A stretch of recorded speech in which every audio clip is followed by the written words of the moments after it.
drugem izmed pogovorov o Borisu Pahorju gostimo Petra Kovačiča Peršina, teologa, slavista in esejista, predvsem pa Pahorjevega dopisnika in somišljenika, zlasti če mislimo na njegovo skrb za slovenski narod in usodo, ki je in bo po prepričanju Kovačiča Peršina močno odvisna od naše duhovne trdnosti in jasnosti.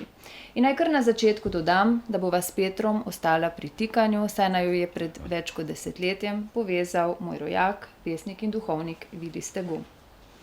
Peter, na najinem srečanju za namen priprave tega intervjuja sva skušala kolikor mogoče natančno obnoviti začetke tvojega znanstva in pozneje tudi prijateljevanja z Borisom Pahorjem. Z njim si prišel v stik, in to nas najbrž ne čudi, prek Kocbeka, in sicer v Ljubljani. Omenil si mi, da sta se nekajkrat srečala prav pri Kocbeku doma in intenzivirala stike zlasti po Kocbekovi smrti in nato po osamosvojitvi Slovenije. Kdaj natančno je bilo to in predvsem me zanima, kako se spominjaš teh prvih srečevanj, kako si takrat gledal na Borisa Pahorja, kdo je bil on v tvojih očeh? No, začel bi še z mojim prvim srečanjem z njim preko branja romana Nomadi brez oaze. Takrat sem bil mogoče star 12-13 let. Brat je v srednjo šolo hodil in je to knjigo prinesel domov in sem jo ene počitnice začel brati in sem jo prebral na dušek. Prvo, kar me je seveda fasciniralo, je njegov opis puščave, trpljenja teh vojakov, ki so bili v Libiji okupatorji, predvsem trpljenja Slovencev in Hrvatov, ki so bili manjšinci okupirani in zatirani v Italiji.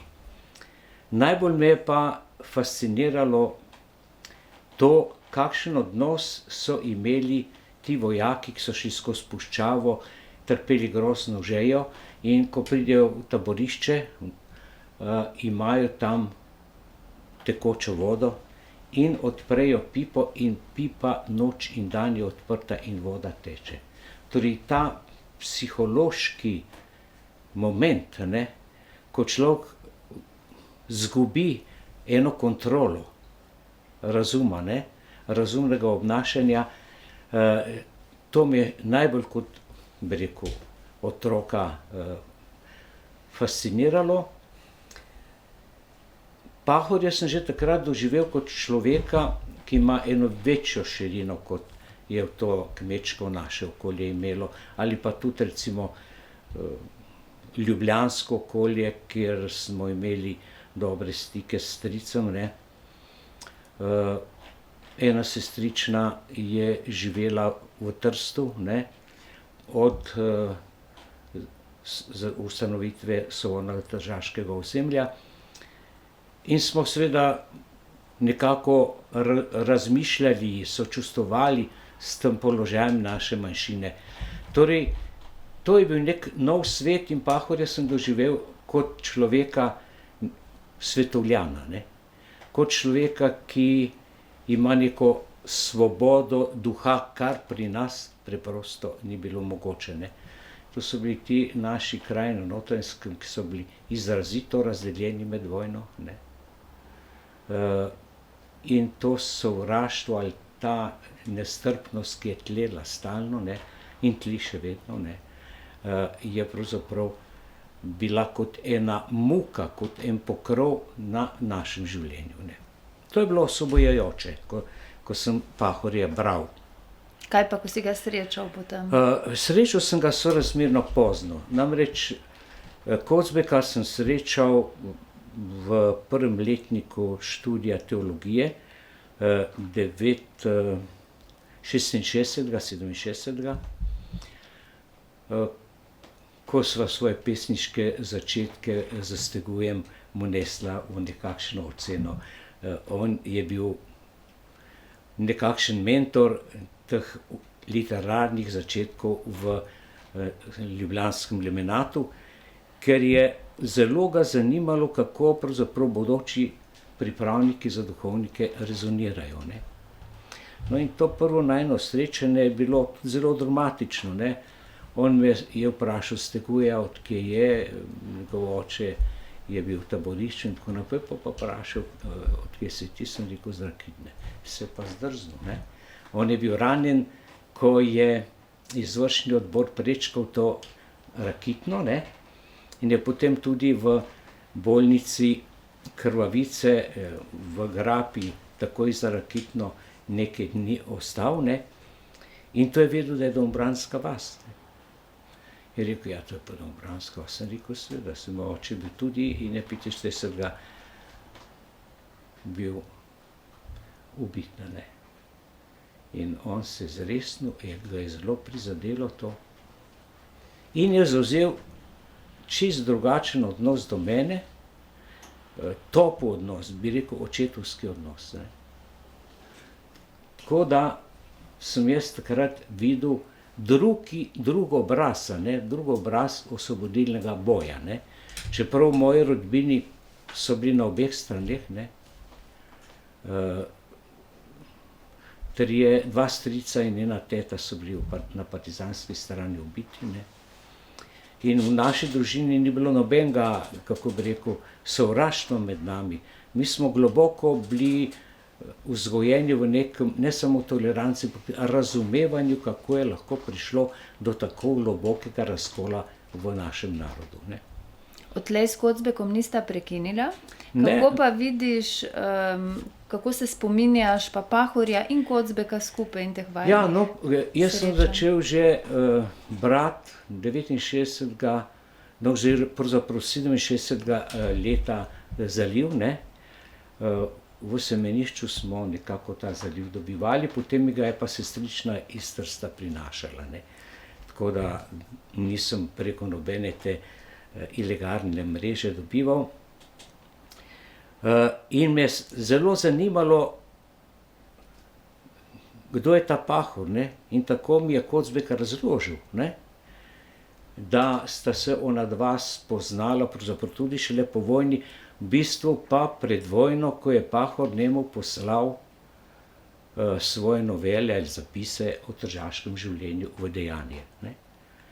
In kar me je pravzaprav tudi intimno zadevalo, ker jaz sem bil od začetka tudi seveda kritičen kot študent teologije, da je in Kocbek in Pahor sta imela neko usodo, za katero sem slutil, da bo tudi moje, ne. Ker jaz sem od 12. leta naprej živel med duhovniki, ne, in sem ta stan globoko, intimno spoznal in sem ugotovil, da tukaj svobodnega duha ni, ne. In to je bil moj temeljni konflikt, notranji do te inštitucije, ne. Tako da tudi po tej plati sta me oba zelo zanimala. S Pahorjem torej sem se mogoče ne dvakrat srečal bežno pri Kocbeku. Intenzivneje takrat, ko je založba Jakabuk iz Milana prevajala Pahorjevo tovarišijo, ne. Kocbekova. Kocbekovo tovarišijo.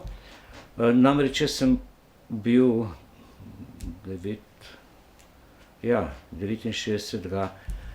par mesecev pri tem gibanju, ki je to založbo imelo.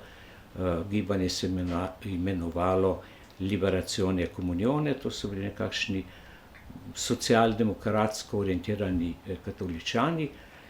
Založba se je imenovala pa Jakabuk, ne, kruh, ne.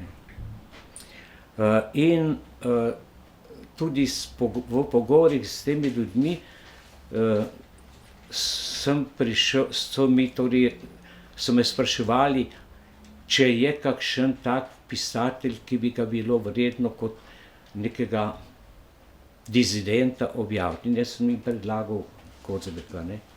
No, potem je pa seveda tudi Pahor navezal te stike.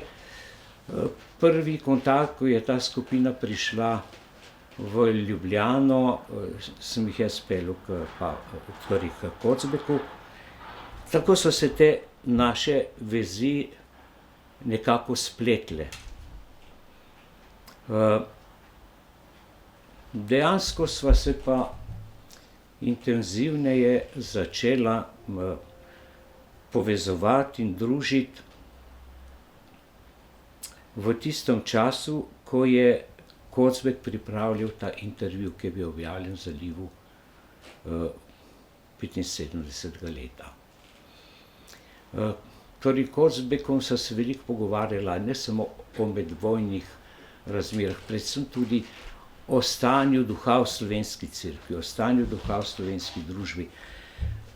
In mi je, pač, ker je poznal moje poreklo družinsko, velikokrat govoril, kako čuti moralno obvezo, da končno nekdo in on, da spregovori o pobojih povojnih in o tem, kako je pravzaprav ta demokratična struktura Osvobodilne fronte bila ukinjena, ne. No, mislim, da vas ta brošura vse tri zelo povezuje. Ja. Si morda imel kaj prste vmes tudi pri distribuciji te brošure v Matici ali pač ne? Ja, to brošuro smo pač širili, ne, jaz sem jih dobil več izvodov, ne v Matici, ampak se pravim preko sestrične, pa drugih kanalov, saj takrat je bil to hit, ne. Torej, intervju je nastajal v tistih letih, 3-4 letih, po mojem spominu, preden je bil objavljen. Sta se z Pahorjem o tem pogovarjala. O tem sva s Kocbekom govorila, nikoli mi pa ni jasno povedal, da misli to objaviti v Zalivu. Namreč zakaj? 73. leta sem v reviji 2000 objavil intervju s Kocbekom in potem je bila revija ukinjena, ne.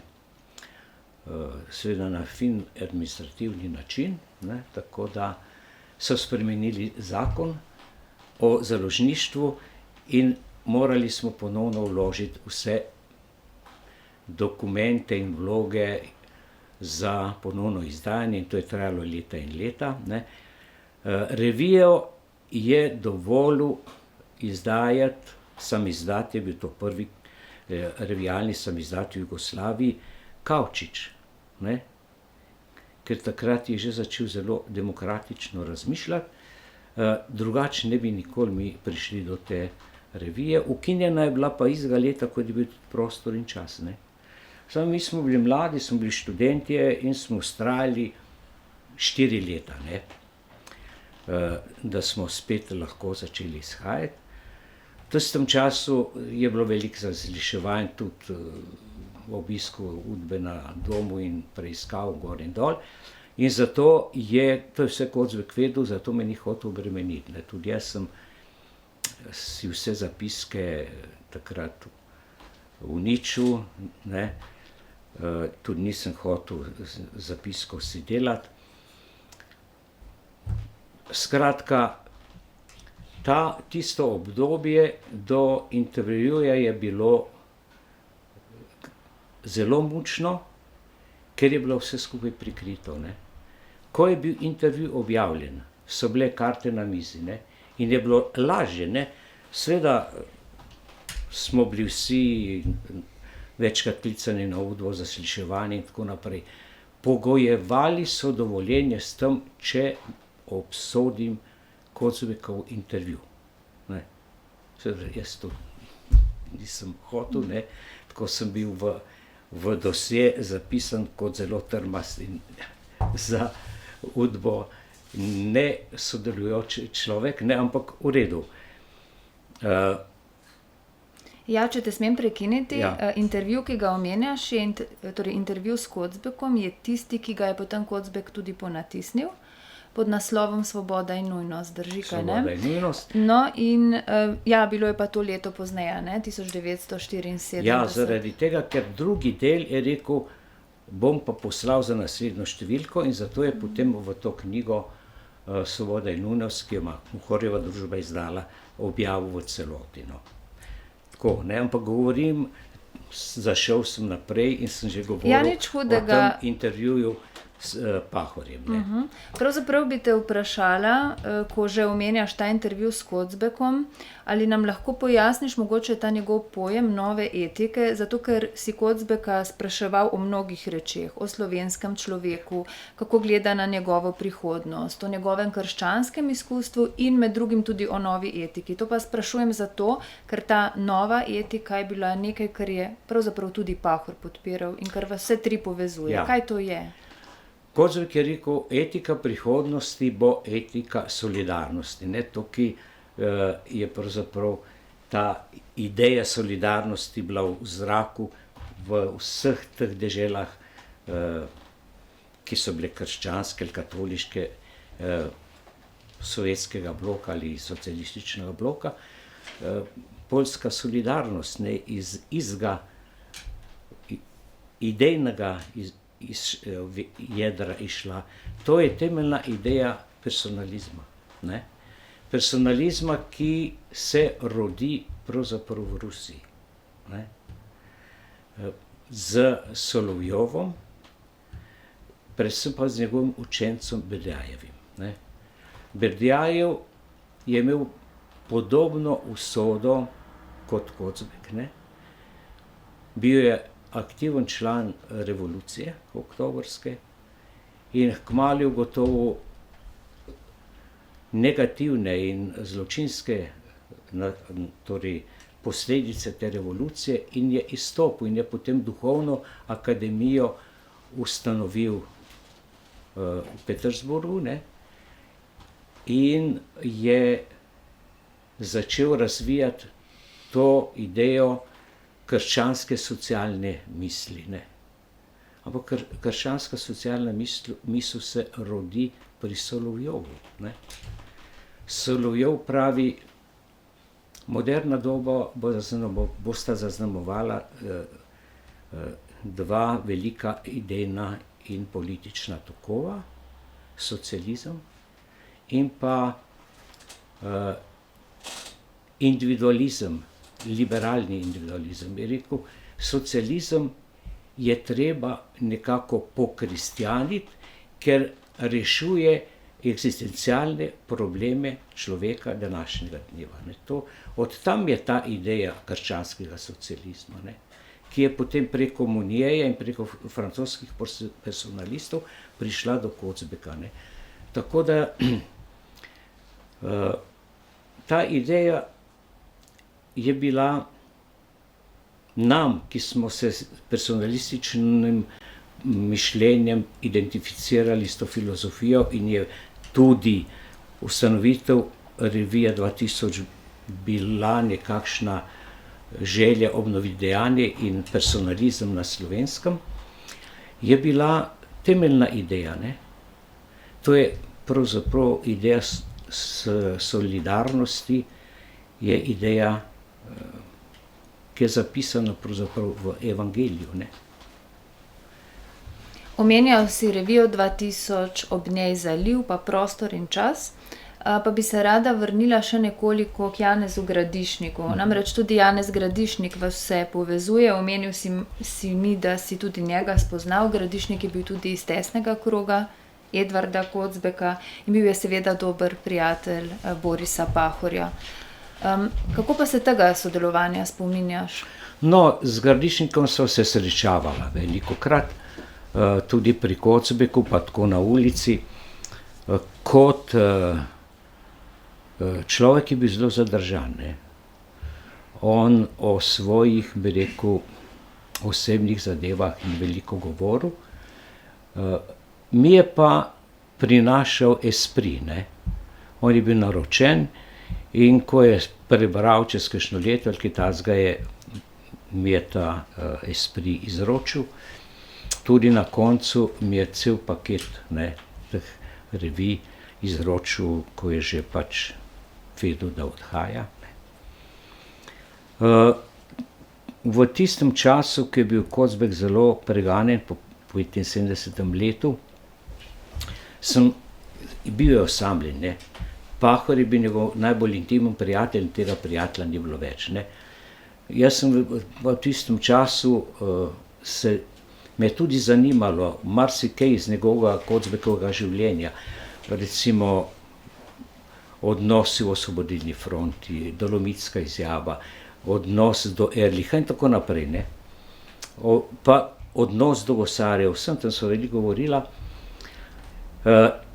To je bil en vzrok, da sem takrat hodil, drug vzrok pa zaradi tega, ker je bil osamljen. In takrat je pravzaprav rekel, pa midva so dobra prijatelja, pa prihajaj, ne, in tako naprej. In Gradišnik je večkrat videl, ne, da jaz grem popoldne ali pa dopoldne h Kocbeku in navadno sva se sprehajali po Ljubljani ali pa po Tivoliju, ne. Je rekel, ne smeš hoditi k njemu, ker ga spremljajo, jaz grem samo ponoči. Jaz sem rekel, gospod Gradišnik, se ponoči ravno tako Udba kontrolira, ne. Torej, on je bil seveda malce prestrašen človek, kar ni nič čudnega, ne. Najbrž je tudi zato uničil, tako predvidevamo, Pahorjeve dopise, seveda. ker se ni skoraj Seveda. nič ohranilo. Ja. Vsi ti ljudje so bili zelo prestrašeni. Jaz sem bil pač mlad, naiven človek, nisem bil prestrašen, ne, ampak danes mogoče bi bil bolj. Po teh življenjskih izkušnjah, zato jih globoko razumem, ne. Da bi še bolje razumeli tvojo povezavo s tržaškim pisateljem Borisom Pahorjem, se bova še nekoliko vrnila k Kocbeku. Kocbek se nenehoma pojavlja v Pahorju. In sicer bi se rada vrnila k reviji 2000, v kateri si objavil v rubriki Pričevanje govor Edvarda Kocbeka v centralnem komiteju Komunistične partije Slovenije. Ta govor je imel Kocbek 4. oktobra 1946. Seveda je ta govor zelo zanimiv, predvsem pa se mi zdi zanimivo, kako se med sabo povezujete Kocbek, ti in Pahor, kajti če je Pahor videl v Kocbeku nekoga, ki bo nadaljeval krščansko socialno misel, se pravi ta krščanski etos in socialno misel, potem je gotovo nekaj takega videl tudi v tebi po Kocbekovi smrti. Vem, da mi je to večkrat omenjal. In me zanima, kako je pravzaprav prišlo do objave tega govora, ki ga je imel Kocbek. Zakaj si se čutil dolžnega to objaviti? Kaj je bil tisti glavni vzgib za to? Si vedel, da boš imel za to težave? Kocbek mi je večkrat povedal, da želi izdati medvojne spise svoje, ne. Korespondenco in eseje, ki jih je objavljal v ilegalnem tisku. In ko sva govorila prav o teh pobojih, mi je tudi natančno razložil, kdaj je on izvedel in tako naprej. Vmes je bila ta afera, ko ga je napadala emigracija, ne, in so ga tudi drugi tukaj obtoževali, ne, da ni nič vedel in da je, oziroma da ni nič povedal, čeprav je vedel, ne. Je rekel, jaz imam v svojem arhivu govor, ki sem ga imel jeseni 1946, ko sem se lahko šele vrnil iz Beograda v Ljubljano. Ker prej je prišel lahko samo na kakšno protokolarno zadevo in so ga takoj poslali nazaj. Torej njega so od 43. leta do 46. leta striktno držali zunaj Slovenije, da ne bi mogel vplivati na dogajanje. To mi je večkrat govoril, kako je bilo, ne. Tudi v listini pravi, ne, da se zaveda, da ga zaradi tega umikajo po zasedanju, drugem zasedanju Avnoja v Jajcu, ne, da ne bo mogel vplivati na razmere v Sloveniji. No, po Kocbekovi smrti sem jaz čutil dolžnost, ker sem mu nekako obljubil, da bom pa jaz to poskušal te spise enkrat zbrati in urediti. Sem gospe rekel to njegovo željo. Gospa Zdravka je rekla, ja, glej, boš prihajal k nam in boš uredil arhiv in boš zbral vsa ta gradiva, ampak se zavedi, da je Edi vse premešal, ker zadnja leta ni več mogel obvladovati recimo te svoje travme bolezenske. No in potem sem jaz eno leto, mogoče še več, to zbiral in ko sem našel ta govor, se je takrat pravzaprav leta 90 najbolj razplamtela ta polemika, ne, kako je bil Kocbek spet izdajalec, nekako. Ni več bilo potrebe, da bi ga cerkev uporabljala za svoje interese, ne, in je pritegnila emigraciji, da je treba pač eliminirati preko Kocbeka tudi idejo krščanskega socializma. Ta ideja je bila vsem totalitarizmom najbolj vpeti, ne. Pri nas tako katoliškemu integrizmu, kot tudi komunistični partiji, ne. In sem pač ta govor objavil, mislim, da je bilo to v številki 50, nekaj takega, ne. 50, 51. No, jaz bi se rada ustavila, kar zadeva ta govor, predvsem ob nekaterih točkah, ki so nevralgične točke, tudi zato, da se pravzaprav približamo oceni stanja, da se približamo tej Kocbekovi bolečini in bolečini, ki je bila pravzaprav tudi tvoja in Pahorjeva bolečina. Edvard Kocbek je v tem govoru, ki ga je imel torej na neuradnem sestanku med predstavniki Centralnega komiteja Komunistične partije Slovenije, skušal zelo pogumno pojasniti misli in čustva kristjanov v Osvobodilni fronti.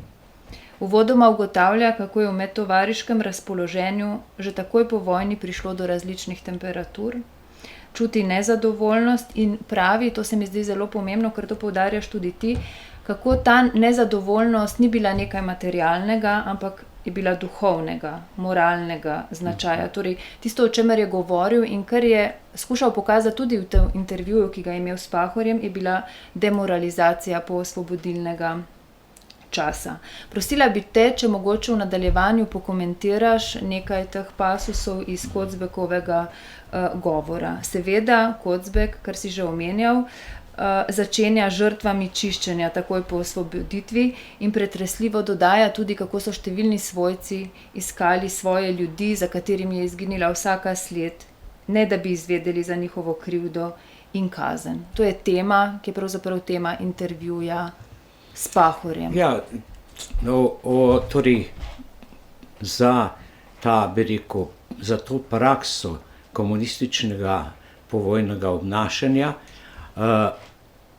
je poudaril sledeče. Poboje vrnjenih domobrancev, pa tudi civilov, ne.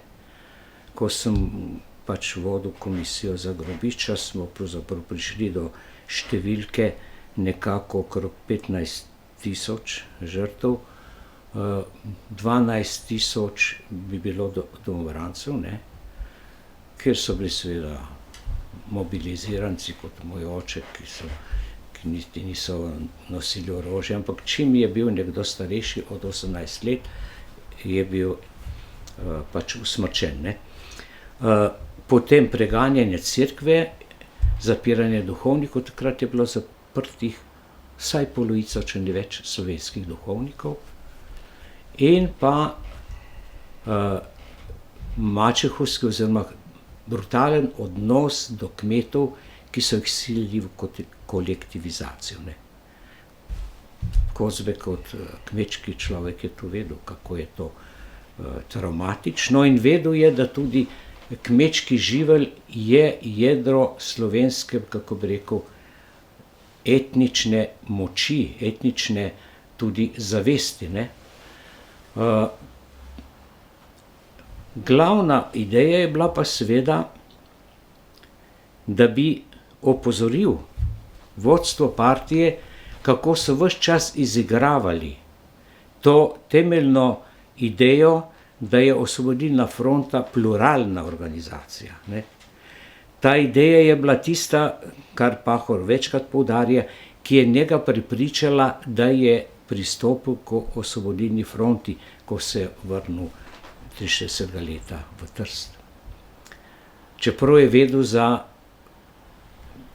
zločine, ki jih je partija delala že na osvobojenem ozemlju, ampak se je odločil, je rekel, zaradi Kocbeka, ker je smatral, da bo zaradi njegove udeležbe in zaradi ideje, ki jo je zagovarjal, le ohranjen demokratični značaj povojne Jugoslavije oziroma Slovenije in da se bodo moralna načela upoštevala. Temeljna ideja krščanskega socializma in personalizma je bila, da je treba tehnično učinkovit boj za socialne pravice, ki ga je socialistično gibanje vodilo, oplemenititi z moralnimi načeli. Kocbek to tudi zahteva v vseh dokumentih. S tem bi mogoče nadaljevala, namreč napeljal si me oziroma spomnil si me na mesto v tem Kocbekovem govorju, kjer piše, kako smo vsrkali vase neka načela demokratičnih revolucij, ki jih sicer pri nas ni bilo, se pravi v moralnem smislu, ampak kako je prišlo do udušitve tega? Ja, ker je partija sistematično po direktivah, seveda iz Moskve in iz centra partizanskega gibanja, morala zagotoviti avtoritarno, diktatorsko politiko, da je lahko po vojni prevzela oblast. To je bilo v komunističnem programu, ne. Namreč to je bilo za takratne Slovence po eni strani nerazumljivo, po drugi strani pa pravzaprav katoliški integrizem iz tega istega koncepta, ne, totalitarnega obvladovanja človeka in družbe izhajal, ne.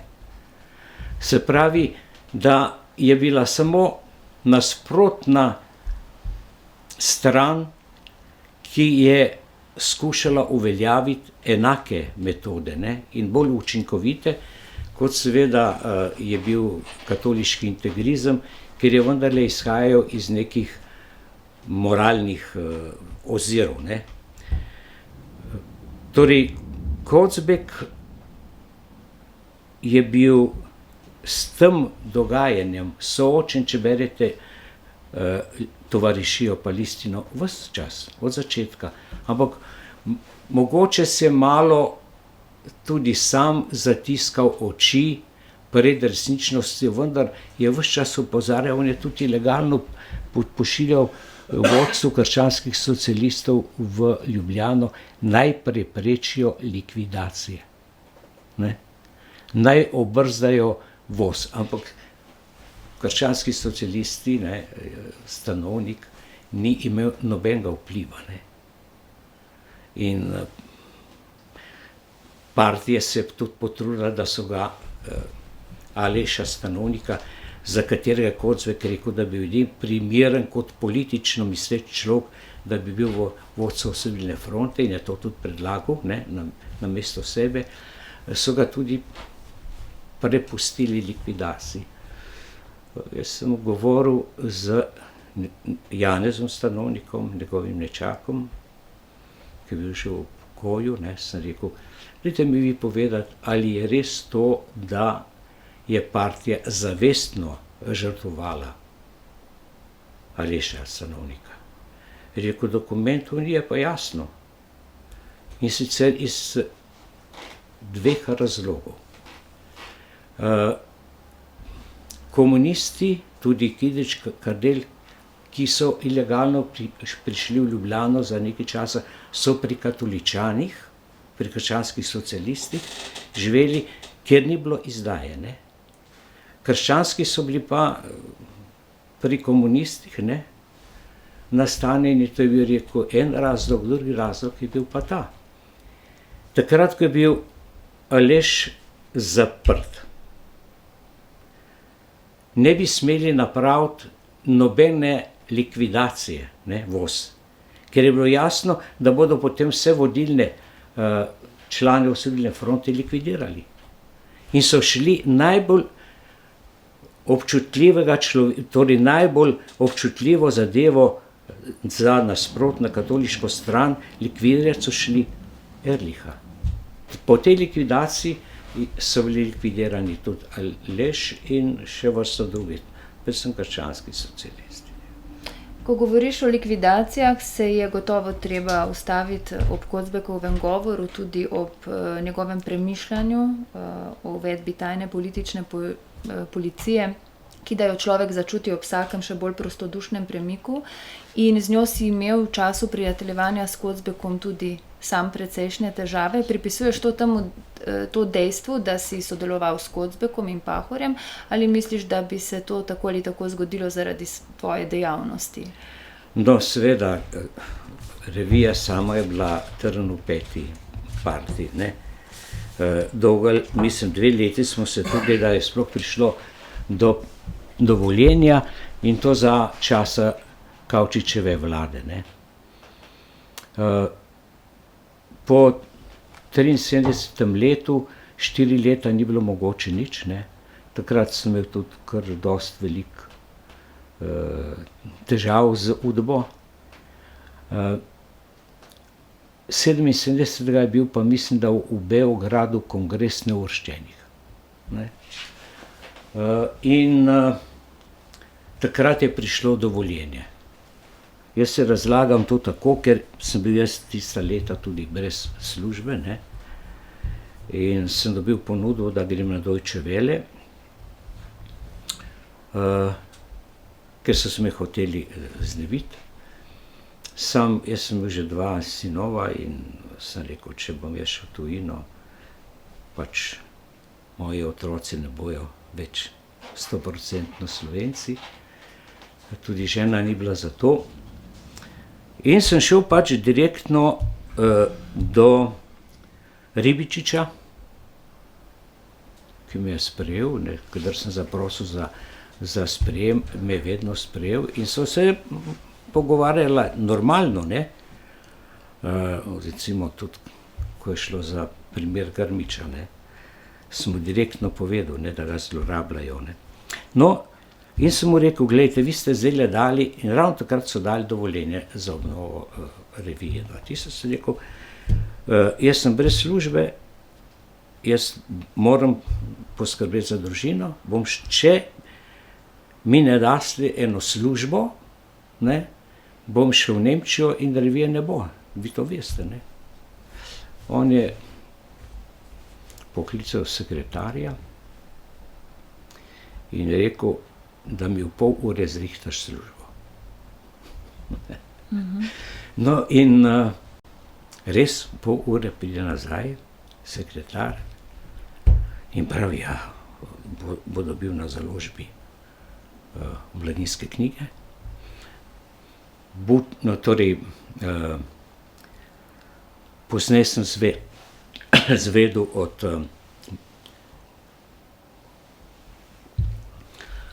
tistih, ki so poznali to zadevo, med njimi tudi Blažič, da so tja poslali tiste, ki so jih morali stalno nadzirati, ne, tudi po osamosvojitvi se mi je kolegica, ki so v sobi delala skupaj, opravičila, da je morala vsak teden poslati pisno poročilo o mojem delovanju, ne. Skratka, rekel mi je, ko sem rekel, da ne grem takoj k direktorju Mladinske knjige, pa ne smeš sprejeti druge službe kot lektorske. Dobil sem korektorsko, najnižje plačano in tako naprej, ampak to ni važno. Meni je šlo za to, da imam neko službo, družina je bila in hotel sem revijo ohraniti, ne, oziroma oživiti. Vedel sem, da če bi res hotel mi uslugo napraviti, ne, bi sam poklical, pa bi rekel, lektor mora biti, ne, ker on je bil vsemogočen politik. Če bi pa jaz rekel, ja, ne prevzamem te službe, bi me pa odslovili, ne. toliko izkušenj sem že pač imel, kako te stvari gredo.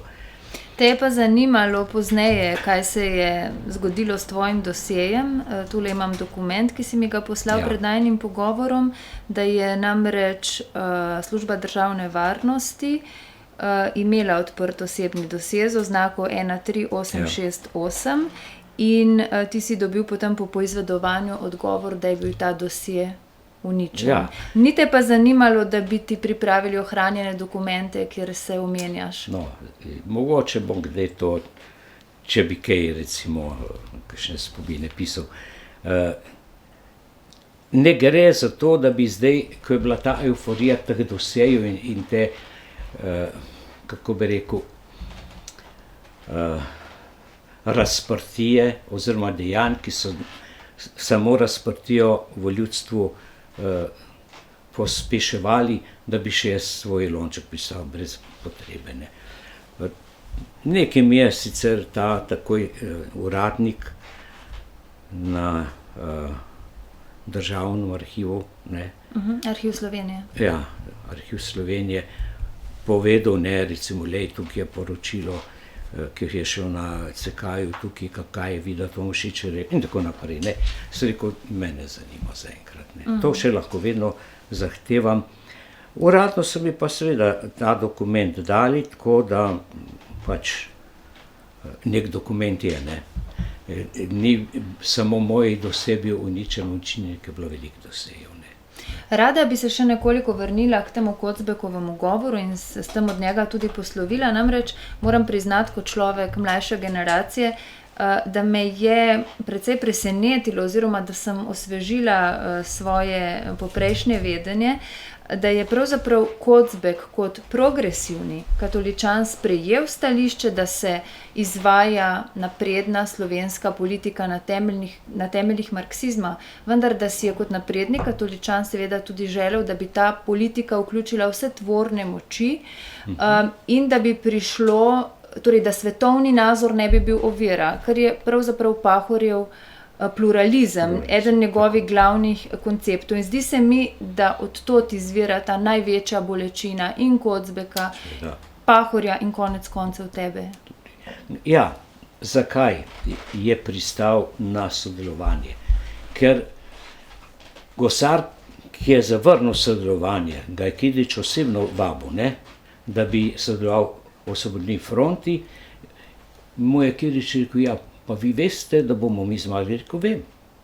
Ampak po mojem prepričanju jaz ne morem v takem revolucionarnem nasilnem dejanju sodelovati. To je bil tudi en tak razlog, da je Kocbek zmeraj, ko sva o Gosarju govorila, bil mal nejevoljen, kako bi rekel. Zakaj? V svoji knjigi, ki jo je pisal med vojno in končal po vojni, Gosar, to je Glas vpijočega v puščavi, 20 let ali 25 let ideoloških bojev na katoliški strani glede socialnega vprašanja, je nekakšen podnaslov, pravi, krščanski socialci niso imeli druge možnosti, če so hoteli osvobodilni boj podpreti in če so hoteli, da pride do socialnih reform, kot da sodeluje s komunisti. To Kocbek tudi večkrat poudarja. Njega je tudi fascinirala tehnična učinkovitost partije, in njihova zagnanost, da so se brez kakšnega pomisleka žrtvovali za stvar. Svojim prijateljem, duhovnikom je večkrat pisal, kako je to slovensko katolištvo mlačno, da ne zna tvegati za ideale, ki so krščanski, za socialno pravično družbo, nič. Torej, zaradi tega je on po svoje cenil komuniste, v začetku jih je tudi idealiziral, potem čedalje manj, ampak zavedal se pa je, da če bi, to je bil tudi njegov glavni razlog, tako mi je to govoril, ne, zakaj je podpisal Dolomitsko izjavo, dva razloga sta bila. Prvič, če bi on ne podpisal, ne, bi seveda enega drugega dobili, ni problem, ne. Njega bi izločili in bi bilo še slabše, ne, ker partija je takrat likvidirala po spisku, bi rekel, krščanske aktiviste, ne. Hotel jih je zaščititi in hotel je ohraniti enotnost osvobodilnega boja, ker je bilo to temeljno, da je torej načelo, da boj tudi uspe. Vse podobno je ravnal Janko Premrl-Vojko, ne. Njemu so večkrat prišli, ker on je bil krščanski socialist, ne, in se tudi opiral partijskim metodam, ne, in so mu večkrat rekli, pa dajmo mi na svoje. Rekel, ne, mi moramo najprej se osvoboditi. To je bilo načelo, ki je bilo tudi načelo Monjeja, ne. Ideja, o kateri pač Kocbek govori, kje je moralna čistost človeka, ne? Ne v tem, da si ne umažeš rok, ampak da si sposoben prevzeti odgovornost tudi za tista nujna kruta dejanja, ki jih vojna ali revolucija zahteva. Kot te pokliče zgodovina. Ja, to je Monje govoril v svojih spisih pred vojno, ne. Kocbek tukaj ni noben, kako bi rekel, velik inovator in ni nobena, ne vem, neka pošast, ampak je dosleden personalist, ki se zaveda, da angažirana vera, to je ideja Monjeja, ne, zahteva, da se človek angažira tudi v zgodovini. In Kocbek v pismu pravi duhovniku, prav tukaj v srcu revolucije moramo kristjani pokazati svojo moralno moč in doseči, da bo revolucija se vodila po moralnih načelih. Seveda. To se je nekje, recimo v Franciji, kjer je bila demokracija nekaj samoumevnega, lahko zgodilo, ne pa pri nas.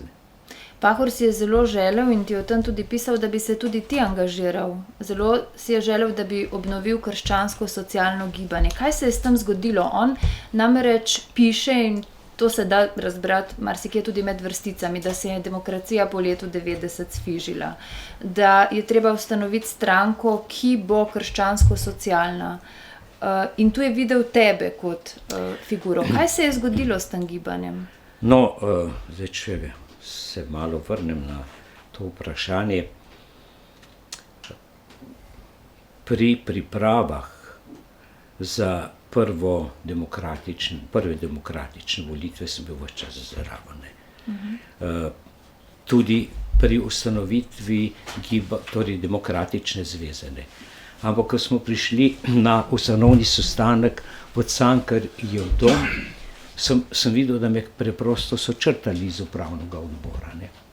To je bila gesta verjetno ne samo Rupla, ne, ampak še marsikoga druga, in takrat so bili fantje, kolegi razočarani, so rekli, ja, potem pa pojmo mi na svoje, ne. Ker oni nas kot kristjane zavračajo.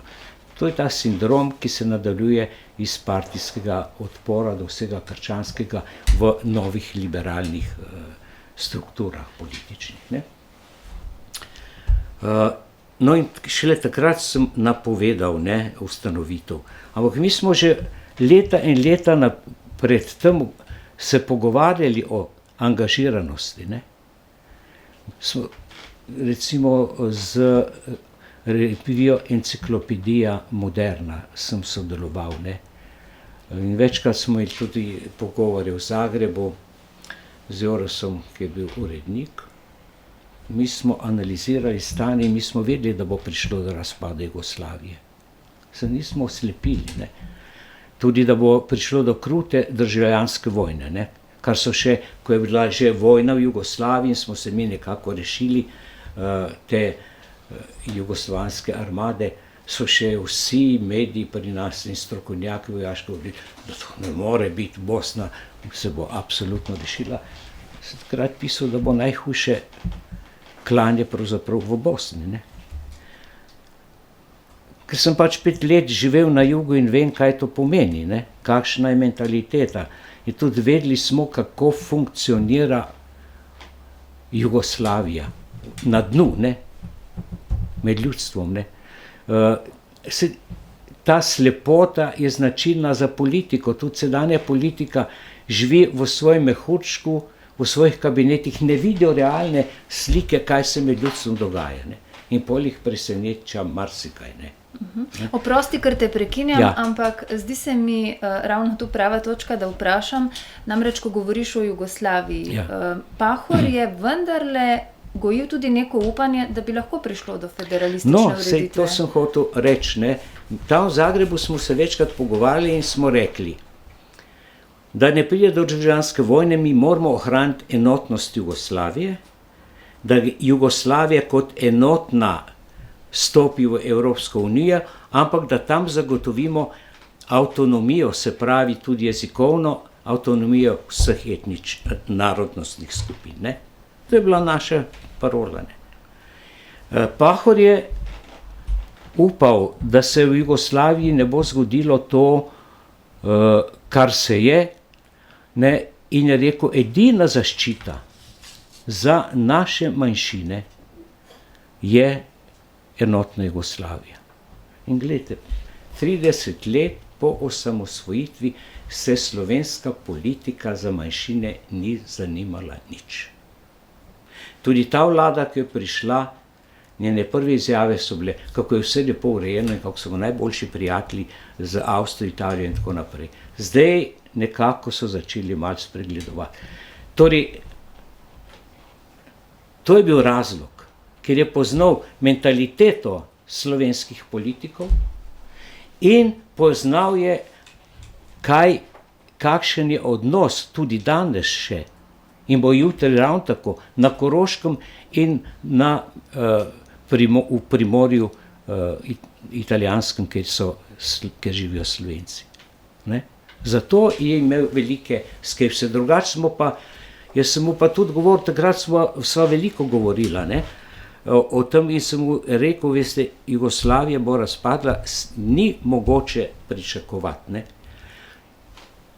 Jaz sem upal, da bo Demokratična zveza vodila bolj pametno politiko, ne, da ne bo pravzaprav pospešila tega razpada Jugoslavije, ne, čeprav potem smo videli iz podatkov ameriških politologov, da pravzaprav so Združene države bile zainteresirane za razpad Jugoslavije, za razpad Sovjetske zveze. Uradno so govorile, podpirali enotnost, dejansko so podpirali in finančno in drugače in vojaško vodstva republik in tako naprej. Vse to je bilo vse za pričakovati, ne. Torej, temu se ni bilo mogoče izogniti, ne. Mogoče bi bilo pa izogniti temu, da je postalo potem desetletja hudo sovraštvo med jugoslovanskimi narodi. Lahko bi se dogovorili za miren razhod. Ne. O tem tudi Pahor piše. Sveda, in zakaj je bilo treba eliminirati nas, je jasno, ne. Jaz sem dobil že takrat podatek, da je bil dogovor med centralnim komitejem ljubljansko nadškofijo, da je treba onemogočiti krščanske socialce, ne, kot stranko. Ko sem ustanovil krščansko socialno gibanje, to smo imeli ustanovni zbor na Slovenski matici, smo rekli, da bomo pa o tem, ali se preoblikujemo v stranko ali ne, na prvem kongresu govorili. Že takoj po tej ustanovitvi sem jaz čutil in recimo podobnik Janez mi je rekel, veš kaj, tukaj nas blokirajo, ne, tukaj Peterle dela po navodilih škofije, tudi po navodilih CK je gotovo delal, ne, in bojo nas onemogočili, ne, daj neki ukren, ampak jaz sem rekel, moj cilj ni, da grem delati politično kariero, ker toliko notranji čut, pa tudi izkušenj sem imel, da je politika umazan posel, ne. To mi ne gre, ne. In sem tudi Peterletu rekel, sva šla enkrat iz Trsta in sem mu rekel, saj jaz vem, ne, da delaš ti po svoje. Pa zakaj? Zakaj hočeš razbiti? Dajmo mi najprej doseči demokracijo in samostojnost, pa se bomo pol razšli. Ti veš, da jaz nimam nobenega interesa biti politik. Ampak treba je bilo to eliminirati, ne. Zakaj to bo vsakmu jasno, ne, ker strah pred Kocbekom je bil strašen, ne. Kako je bil ta strah in sovraštvo do Kocbeka, bom en dogodek povedal in pojasnil. Leta, mislim, da 93 sem objavil razpravo o Mirosovo o tem, kako je del Pomurja, Štrigova in tam 9 vasi, ne vem, okrog 30 zaselkov, prišlo pod Hrvaško, ne. Odpor proti temu je vodil partizanski oficir, mislim, da iz Razkrižja ali iz Štrigove, ne. In na Železni gori nad Štrigovo je hrvaška UDBA pobila, mislim, da okrog 60 aktivistov, med njimi tudi enega mladoletnega fanta, ne. Zdaj so postavili tam sicer spomenik kot žrtvom komunističnega terorja, ampak nič, zakaj ne. No, in Miros je trdil, da je vsa krivda ali večinska krivda na Vidi Tomšič. Ker je Tito, da bi pač sebe izločil iz tega, določil, da bo vodila komisijo Vida Tomšič, ne. In Vida Tomšič je bila užaljena in je preko Cvetke Tot želela, da pridem jaz, ali zahtevala na pogovor, ne. Sva prišla k njej na pogovor, sem jo pozdravil, gospa Tomšič, je rekla, ne, jaz sem tovarišica, sem rekel, v redu, tovarišica. Smo se začeli pogovarjati, ko je postregla kavo, njena gospodinja. In sem ji rekel, zakaj ste pustili te vasi? Ja, Hrvati so zahtevali, Razkrižani so bili tukaj trmasti, pa se rekla, pa ne bodo v Sloveniji. Sem rekel, pa zakaj? Ja, pa nas ni brigalo nacionalno vprašanje, mi smo gradili socializem. Ja, Hrvati so se pa za vsako hišo borili in se še danes, ne. Ja, zato jih pa globoko preziramo kot nacionaliste. No, potem je pogovor naprej šel, obljubila mi je vso dokumentacijo, nikoli je nisem dobil. Potem je začela pa malo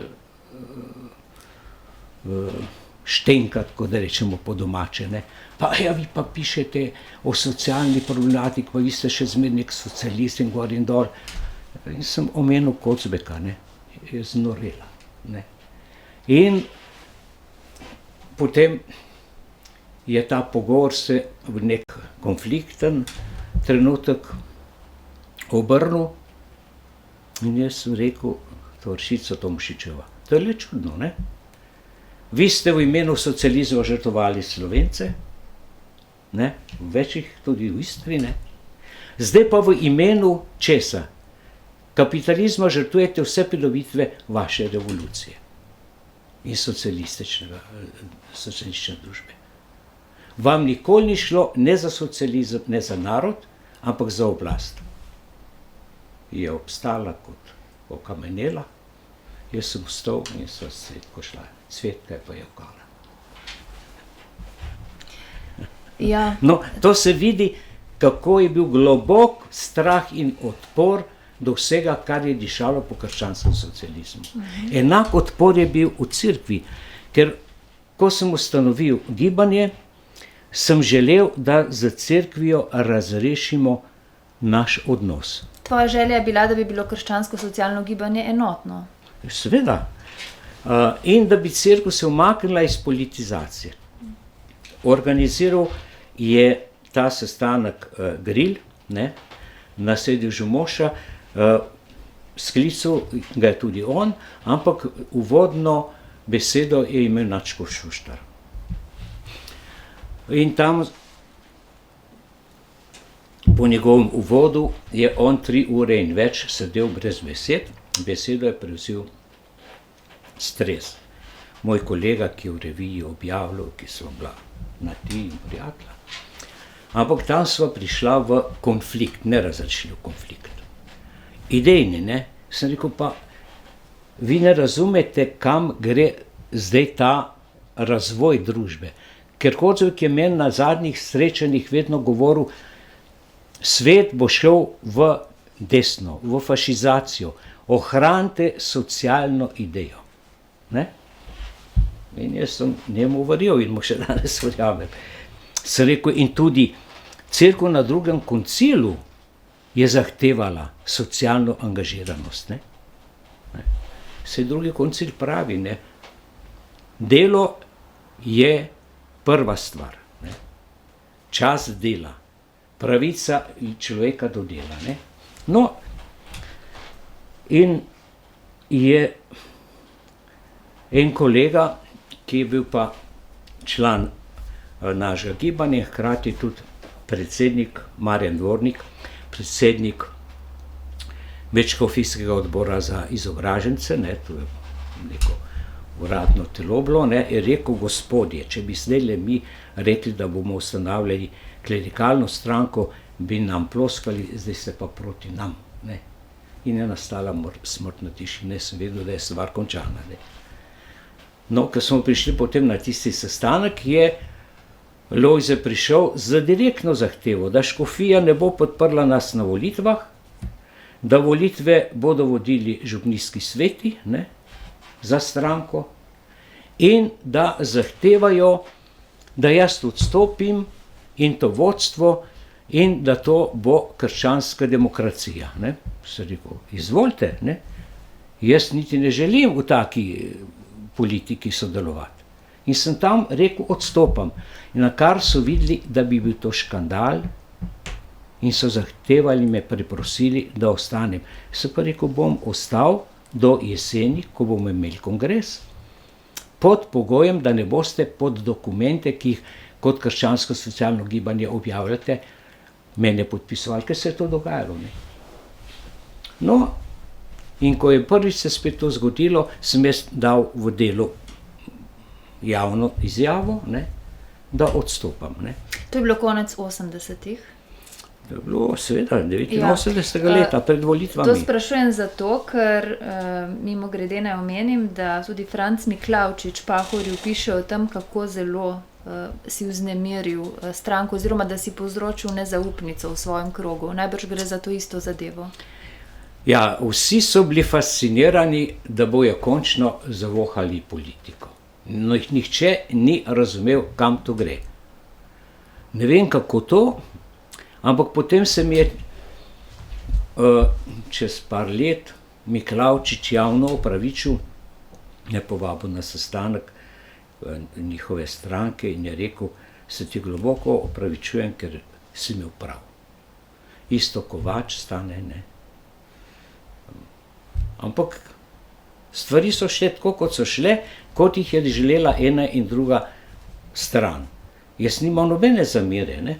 Jaz sem vedno govoril, Šuštar je rekel, cerkev bo imela toliko moči, koliko bo imela finančne in kapitalske. Ne. Moči, to bo imela tudi politična moč. Jaz sem rekel, ja, ampak cerkev ni politična stranka. Cerkev mora graditi Božje kraljestvo, tukaj ne gre to skupaj. To je bil isti spor z Gosarjem in cerkvijo.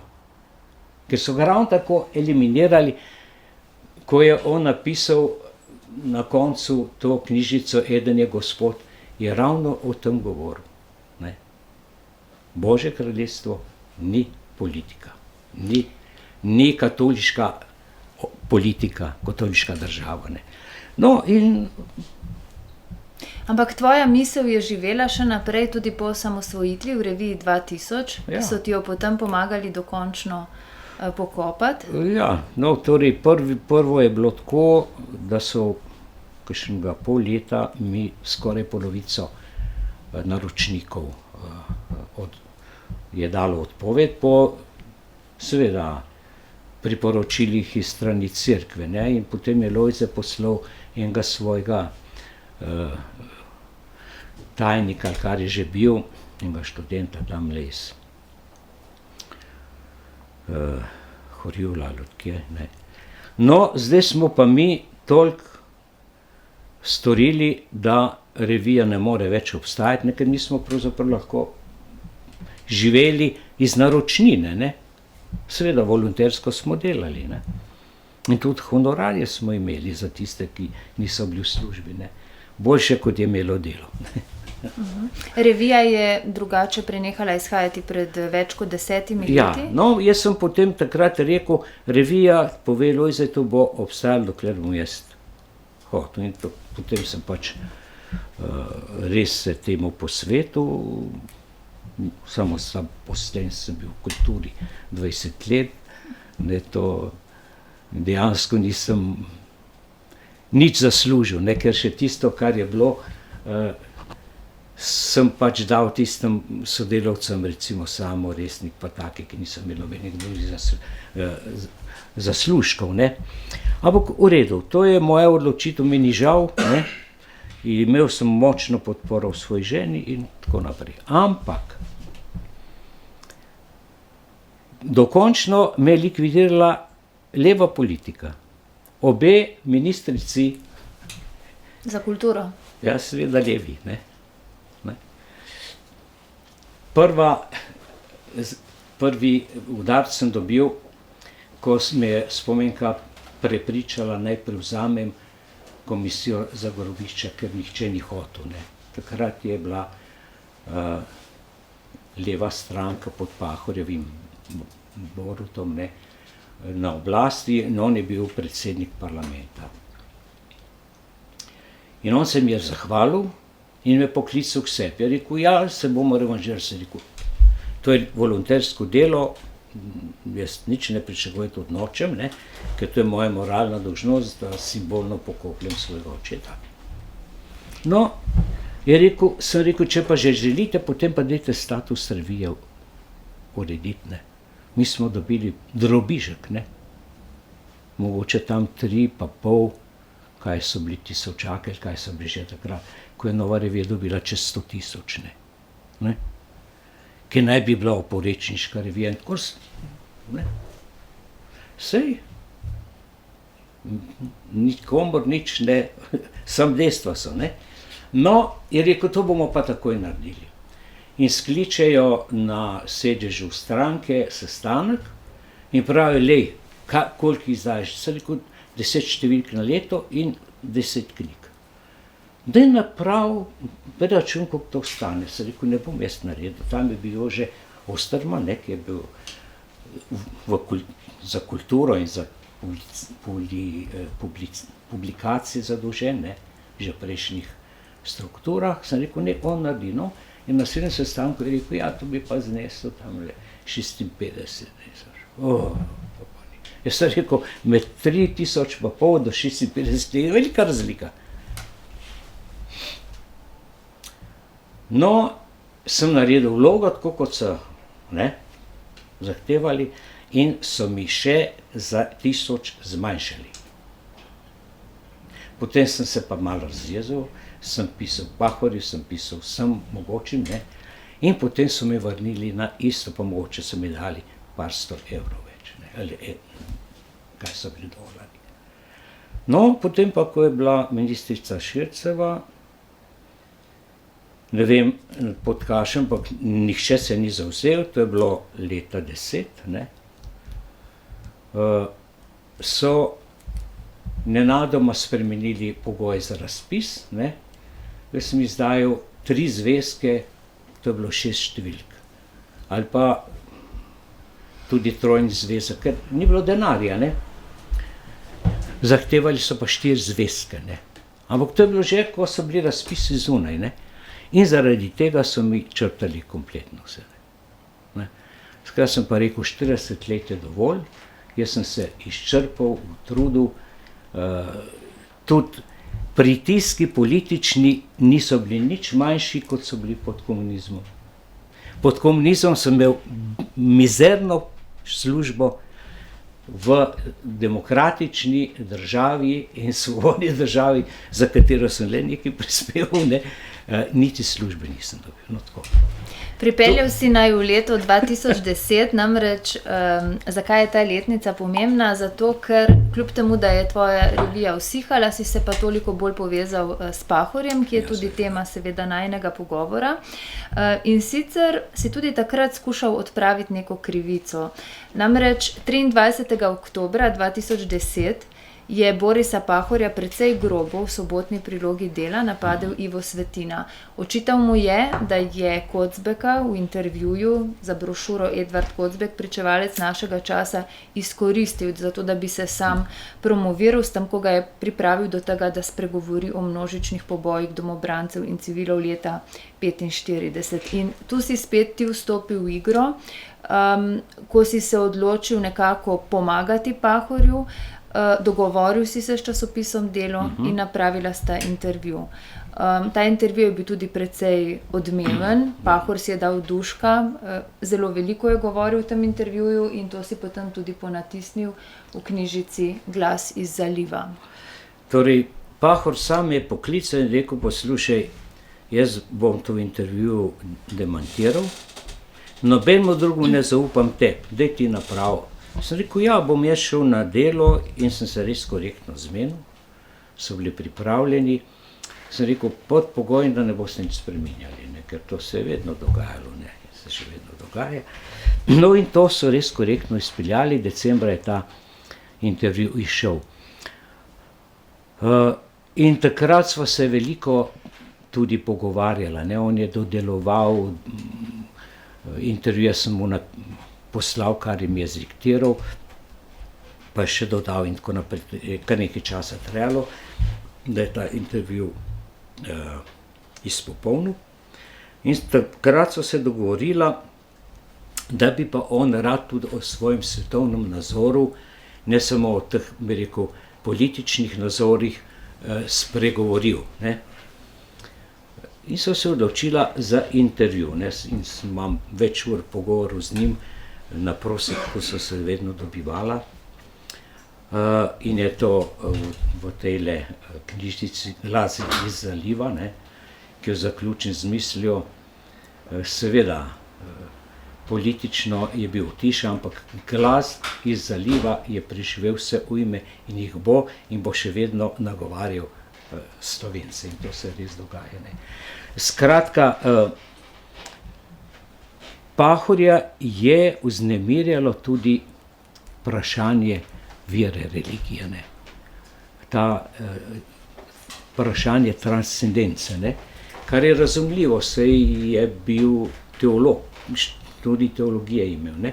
In o tem sva tukaj tudi veliko govorila, pa tudi o vseh drugih zadevah, o slovenstvu, o njegovem pogledu na prihodnost Evrope, na prihodnost sveta, ne. To je bil res najin, kako bi rekel, intimen, parleten dialog. Takrat sva tudi začela, je predlagal, da se tikava, ne. Takrat sem tudi ga večkrat lahko obiskoval tudi na domu, kar je on pravzaprav včasih nekako ni želel, no. Ker je bila gospa bolna ali potem je bil sam, pa ni imel urejeno in tako naprej. Skratka,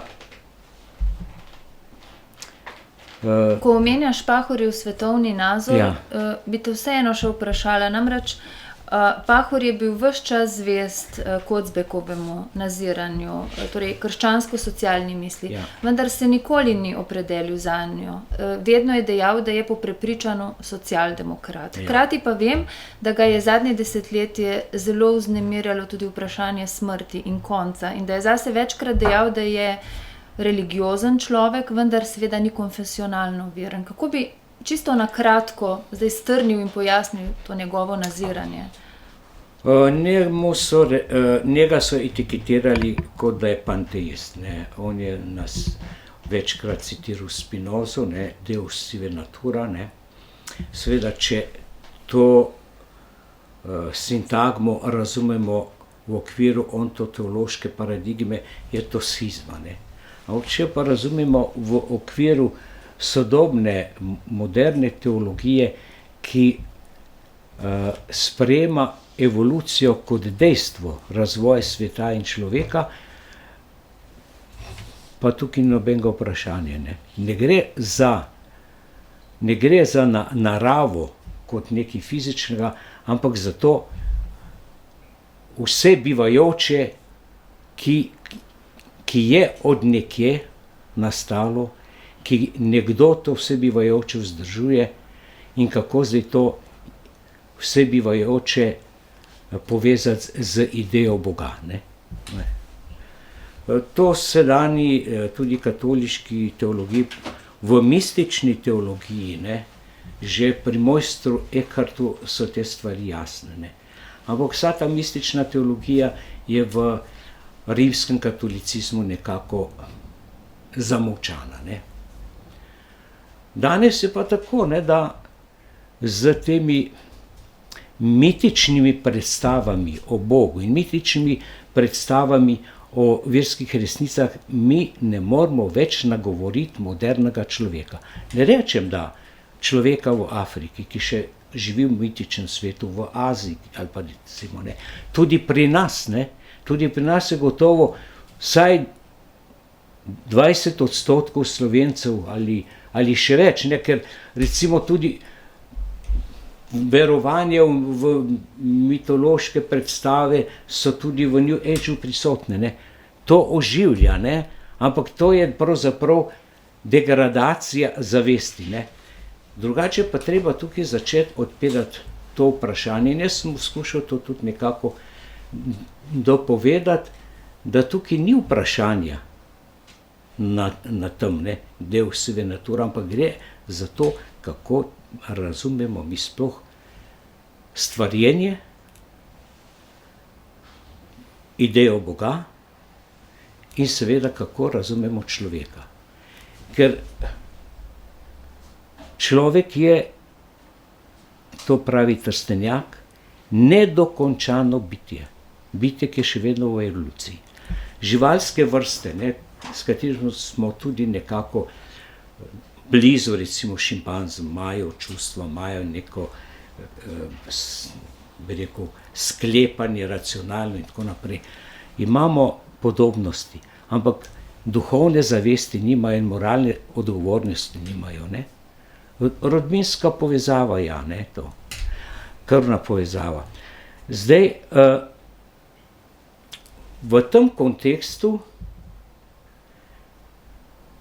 moderna zavest, ne, torej zavest modernega človeka, ki je človek nove podobe sveta, ne, torej mora tudi teologija to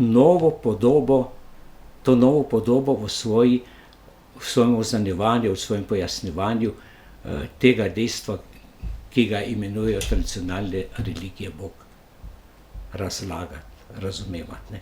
S tem seveda pade tudi dogmatična struktura mišljenja in institucije, ne.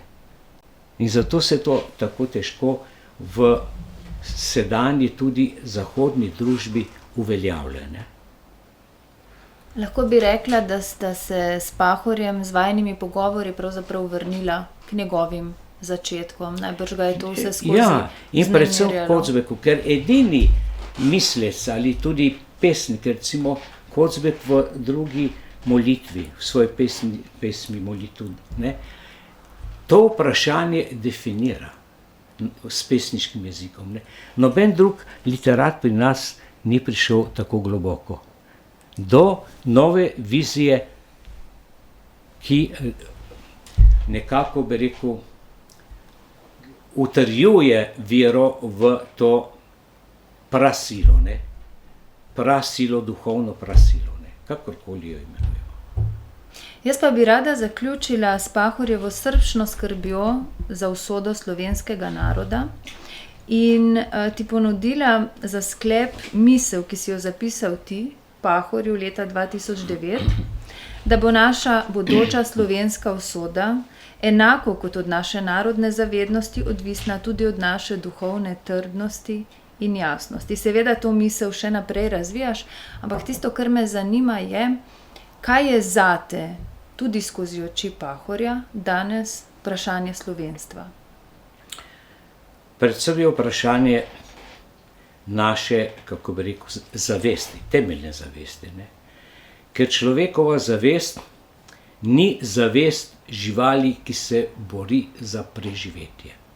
To je paradigma neoliberalnega kapitalizma. Človek živi samo za imetine. Človek lahko izkorišča do nezavesti in sočloveka in naravo, samo da ustvarja sebi pogoj življenja. Tudi če 3/4 človeštva pri tem trpi. Ne? Evolucija, temeljna ideja ali paradigma zavesti evolucije, torej evolucije kot procesa je, da kdor ni sposoben preseči danih stvari, ne, ga evolucija odpiše. Mnoge vrste so se izgubile. Ne. In zakaj se ne bi pa Homo sapiens, če ne bo sposoben prerasti samega sebe, zakaj bi obstal? Se vprašujejo današnji antropologi, današnji tudi misleci, filozofi in tako naprej. Ne. Temeljno, kar zahtevajo vse religije, ne, je moralna preobrazba človeka. Moralne preobrazbe človeka pa brez njegove duhovne ozavestitve ni. Religija je struktura, ki tudi lahko zločine dela. Ne? Se vidimo, da se vse vojne tudi še danes v imenu religije, v imenu našega Boga dogajajo. Poglejte, ne samo muslimane, poglejte Rusko pravoslavno cerkev.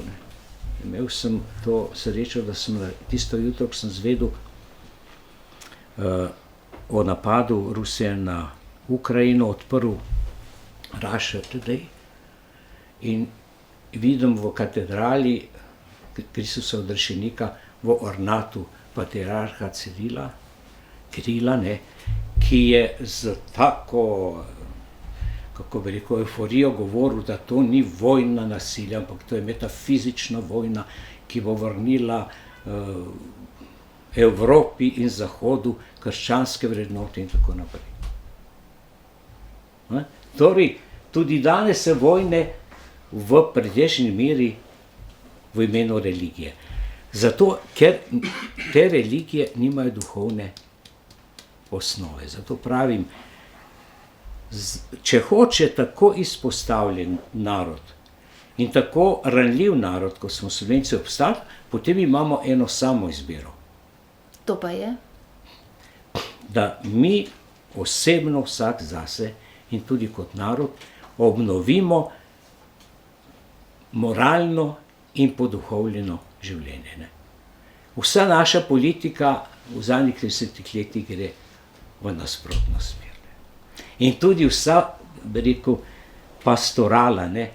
Vsa ta euforija, ne? Imeti močno, ekonomsko močno cerkev. Ne? In zdaj bomo pa lahko obvladovali vse. Ne? Ko je bil Stres imenovan za pomožnega škofa, je imel intervju, mislim, da za Večer, in tam ga je novinar vprašal, ja pa v redu, vi gradite zdaj en velik holding, ampak cerkev imate pa bolj prazne. Nekako tako se je izrazil, pa se to ni važno. Mi bomo imeli dovolj sredstev, da bomo vzdrževali našo institucijo. To ni cerkev, ne? To je institucija moči, kot vsaka druga moč. Ne? In zato usiha pristno krščanstvo in usiha tudi moralna moč tega ljudstva. Ne?